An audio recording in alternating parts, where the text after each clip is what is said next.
Hi, this is Ken Go, the Oregonian, and here are my three takeaways from this weekend in college football. First, the Oregon Ducks lost a very good game to Michigan State, 3-point game on the road. I actually think there are a lot of encouraging things that Oregon fans can take from that game. I think a lot didn't go well for Oregon. Quarterback Vernon Adams had an injured finger on his passing hand. I think that probably affected the way he threw the ball a little. The Ducks did not run the ball well. On the ground, I thought the offensive line struggled against a very good Michigan State front seven. All those things went wrong for Oregon, and still the Ducks were in position to win the game in the final minute. I think there's something to be said for a team that doesn't play well and still puts itself in a position to win a football game, especially against a very good opponent. I don't think that loss hurts Oregon at all in the national playoff picture.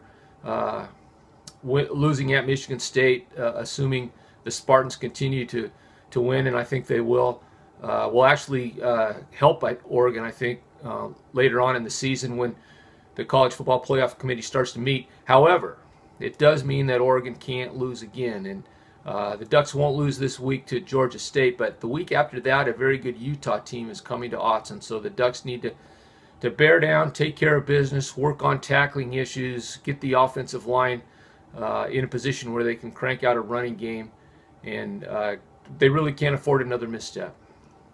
Oregon State, a tough game for the Beavers at Michigan. Not surprising. I thought Michigan State eventually would overpower Oregon State, and that's what happened. I actually think the Beavers' defense played pretty well, and I think the Beavers can take some solace in the fact that the defense played well, and I think that gives Coach Gary Anderson something to build on in the weeks ahead. However, they need to do something about the offense. I foresee that as being a problem area all season long. Rookie quarterbacks, new offensive system. I think that there's a lot of improvement to do there. And third, Portland State, 2-0. Very impressive win for the Vikings at Idaho State. Idaho State's a good football program, was nationally ranked on the FCS level before the game. Difficult place to play. And the Vikings took care of business. It was not close. There seems to be something happening at Portland State. I covered the Vikings during their Pokey Allen glory years for 4 seasons, and there was really sort of a connection between the city of Portland and the university's football team on the park blocks right in the center of town. But the other thing that Portland State did that made that connection happen was the Vikings really marketed well, and they did it on a budget, on a shoestring, but they did it. And I'd like to see some of that same sort of marketing now carry over to this football team, which appears to be have the possibility of being a very good team.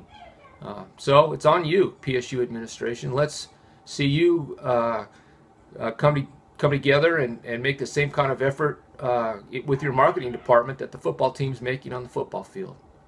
This is Ken Go of the Oregonian, and those are my 3 takeaways from this past weekend in college football.